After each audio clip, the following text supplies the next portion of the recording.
तो राजा रघुवंशी हत्याकांड में इंदौर पुलिस के हवाले से बड़ी खबर। शिलांग में आनंद ने की थी राजा रघुवंशी पर आनंद ने पहला वार किया था। सोनम हत्यारों को लगातार लोकेशन सेंड कर रही थी। राज कुशवाहा से लंबी बातचीत फोन पर होती थी, जिसके आधार पर क्राइम ब्रांच की टीम ने जब कॉल डिटेल्स को खंगाला तो शक और भी ज्यादा गहरा हो गया। लगातार सोनम की जो कॉल डिटेल्स की जांच की गई तो पता चला कि एक नंबर पर सोनम लगातार फोन पर बातचीत हो रही थी और लंबी बातचीत उस नंबर पर हो रही थी जो कि राज कुशवाहा का था। सोनम हत्यारों को लगातार लोकेशन भी सेंड कर रही थी। इस वक्त की बड़ी खबर और कॉल डिटेल से क्राइम ब्रांच को शक हुआ, खुलासा हुआ राजा रघुवंशी के मर्डर में राज कुशवाहा शामिल था। सोनम का बॉयफ्रेंड राज कुशवाहा, जो कि सोनम के पिता के साथ काम करता है, बताया जा रहा है। राज कुशवाहा के साथ सोनम का अफेयर था, जिसके बाद इस पूरी मर्डर की प्लानिंग की गई। अजय इस खबर पर ज्यादा जानकारी के साथ हमारे साथ जुड़ रहे हैं। अजय, इस पूरे मामले में जिस तरीके से जो पूरा सीन अभी तक सामना समझ में आ रहा है वो ये कि सोनम ने अपने जो पूरी उसकी टीम थी, राज कुशवाहा समेत और जो अन्य लोग थे, पूरी प्री प्लानिंग की थी और उसी प्लानिंग के तहत उसने अपना ये जो ट्रिप था शिलांग का वो प्लान किया, टिकट्स बुक कराए।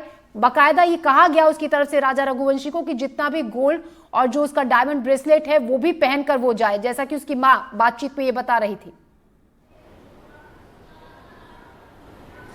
देखिए, बिल्कुल इस पूरे मामले में जो थी यही सबसे महत्वपूर्ण तथ्य हैं।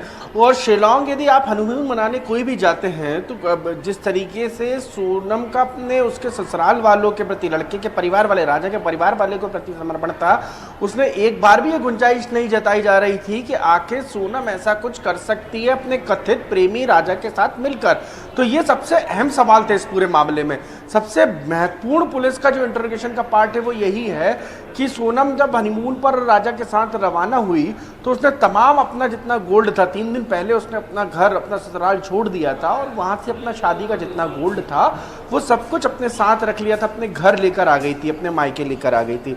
और फिर लाने के बाद उसने यही बात राजा से भी कही और कि तुम भी अपना सारा गोल्ड लेकर चलना, पर वहाँ चलेंगे जब तो तमाम अपना तुम्हारा जितना भी ब्रेसलेट हो, चेन हो गले की और जो रिंग हो, वो सब कुछ लेकर चलना। इन सब के बीच में एकमात्र शख्स वो थी जो राजा की माँ थी। उन्होंने राजा से इस पूरे मामले पर कई महत्वपूर्ण सवाल उठाए थे कि आखिर ऐसे हनीमून पर इतना सारा गोल्ड लेकर कौन जाता है अपना। तो राजा ने उस वक्त अपनी माँ को समझाइश दे दी, समझा बुझा दिया और राजा की माँ मान गई।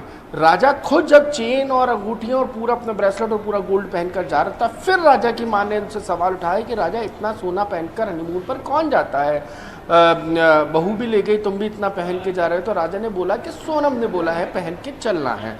ये तमाम बातें जो थी उस पर ऐसा नहीं था, सवाल नहीं उठे थे। इस दौरान जब गए वहाँ पर तो भी हैवी ट्रांजैक्शन हुआ है, तकरीबन 8 से 10 लाख रुपए के ट्रांजैक्शन हुआ है, जो पुलिस को अभी तक जांच में जानकारियाँ हाथ लगी हैं बैंक ट्रांजैक्शन के अकॉर्डिंग कि सोनम ने राजा के और सोनम के बीच और टूर के नाम पर तकरीबन 8 से 10 लाख रुपए का ट्रांजैक्शन हुआ है।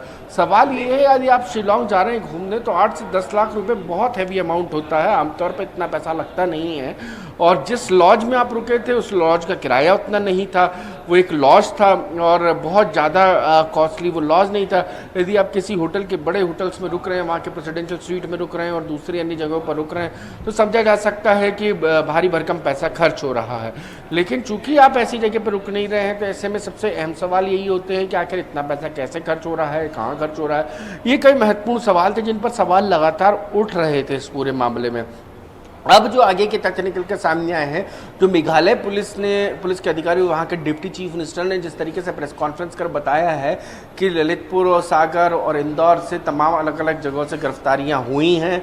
मतलब साफ है कि इस पूरे मामले में बस सोनम की भूमिका से पर्दा उठना है कि सोनम गुवाहाटी, शिलांग, मेघालय से यहाँ आखिर गाजीपुर में कैसे पहुँची, कैसे तकरीबन 1100 से 1200 किलोमीटर का रास्ता तय किया होगा उसने, क्योंकि वहाँ से वो दूरी बहुत कई 100 किलोमीटर की दूरी है। और इन सब के बीच में आखिर ऐसी क्या वजह रही थी कि राजा रघुवंशी की हत्या की गई और फिर उनके शव को खाई में फेंक दिया गया। हत्या खाई में हुई, उनके सामने की गई, यह कौन कौन क्या था, ये तमाम घटनाएं और जो देखिए अजय, अब ये तस्वीरें भी आ रही हैं, जो पहले फोटो राजा का और सोनम रघुवंशी का साथ था, राजा रघुवंशी और सोनम का, अब वो फोटो अलग करके सोनम का फोटो हम देख रहे हैं तस्वीरों में। जो गुस्सा है लोगों में कि सोनम का फोटो लोग जला रहे हैं, और जो पहले सोनम की तलाश के लिए जो पोस्टर्स बने थे, लगे थे, अब कहीं ना कहीं वो गुस्सा दिख रहा है कि राजा रघुवंशी का मर्डर किया गया, पूरे प्लानिंग के तहत मर्डर किया गया। तनु, मैं आपके पास भी लौट रही हूं, तो इस पूरे मामले को लेकर एनडीटीवी संवाददाता अरविंद चौकसी ने बातचीत की एडिशनल डीसीपी राजेश डंडौतिया से। क्या कहा उन्होंने, एक बार ये भी सुन लेते हैं। सर किस तरह से बताएं, सर किस तरह से बताएं कि सोनम का आप कहां तक पहुंचे, किन किन आरोपी गिरफ्तार करा सर?